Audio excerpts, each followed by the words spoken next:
take you through my vault here for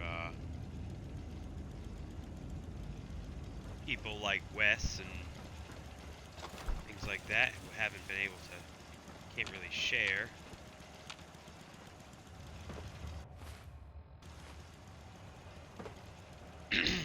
Okay, here's the entrance here. Got some guards set up.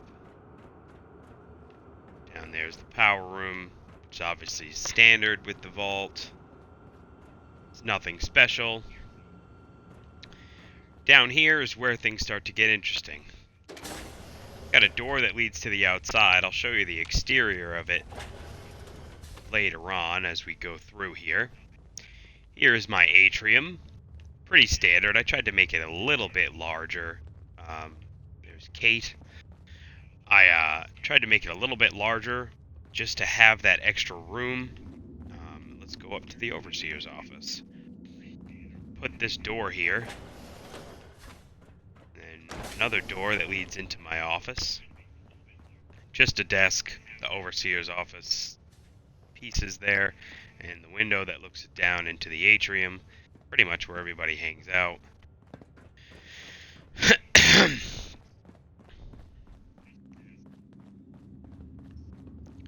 Down through here is the hallway to the kitchen. Biggest important thing is to make sure you get everything connected. Otherwise, lights don't work and things like that.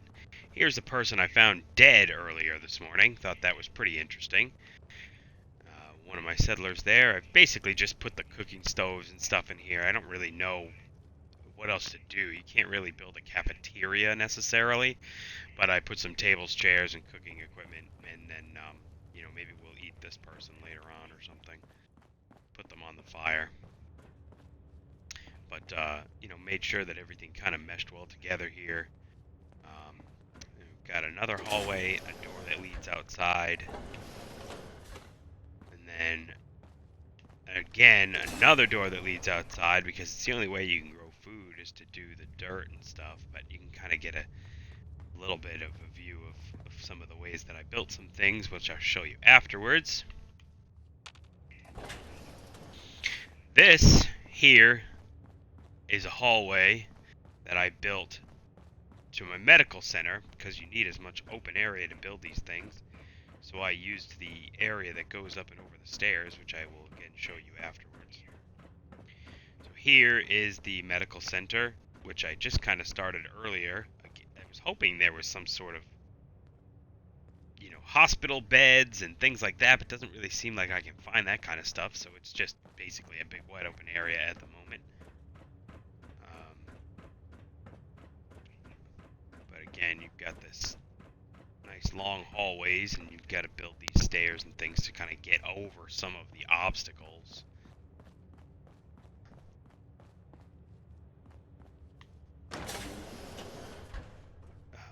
Some more. That's the area outside. So you've got the atrium again here, and then this area here leads to the kind of like an open dorm area that I built instead of doing individual bedrooms. You can see here that this long hallway leads you down into like a common area with some bedrooms and things like that, and another entrance to get outside.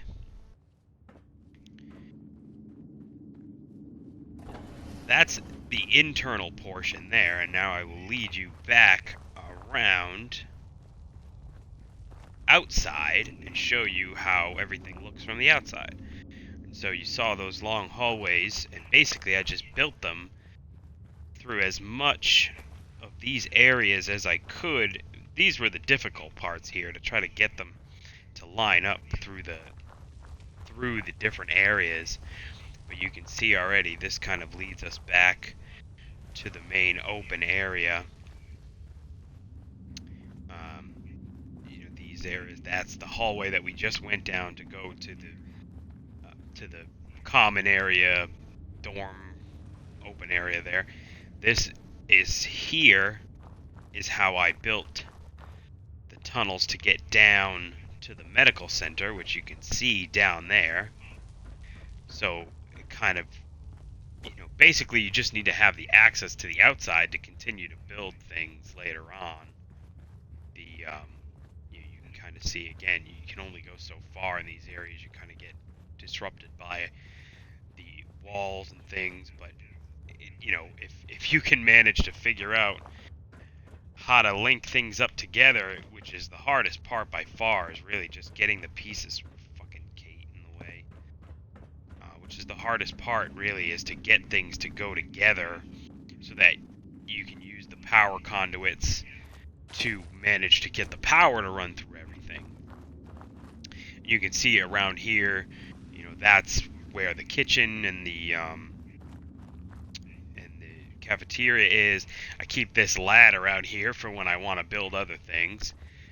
Same thing with this ladder, so I can get up and on top of things to to build more stuff. But you can kind of see, I get myself to be able to be on top of it in case you want to, for when you're trying to build these long tunnel systems and all of that. It makes it a little bit more, a little bit easier to use if you're outside. Has all this stuff done. I put another overseer window up here so I could get a nice view if I was on top. But you can see this is the tunnel that leads into the opening of the vault. And again, I have a door here so I can go back in when I'm outside. It's the biggest thing. If you build all that stuff outside, you need to be able to get back inside. So you can see now, once through the atrium, I'll go to the upstairs here.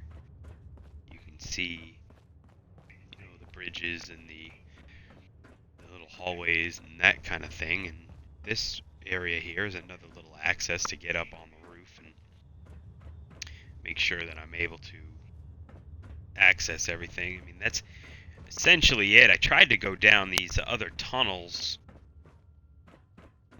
over here. There's the long tunnel that goes down to another big open area down here, but it was really difficult to get everything to line up to make sure that the bridge and the tunnels made it down. I was going to hopefully make another area down there, but it doesn't really seem like if it's possible, it's a little too difficult for I feel like doing. But the biggest thing here is just really making sure that everything connects together. And you just really got to have the patience and the time to want to do it. And you can see here, this is all the stuff that's set up before you get into the vault. These things are pretty standard. I think you can still mess with them a little bit. Like you can add things down into the power room and stuff like that, but I don't think that really does you any good. So that's the vault that I built. I think it's pretty cool. I'm sure it's not as intense as some other people's, but I think it's pretty neat that I can kind of walk around and show that, and you can see how I did there. All right. Thank you very much for watching.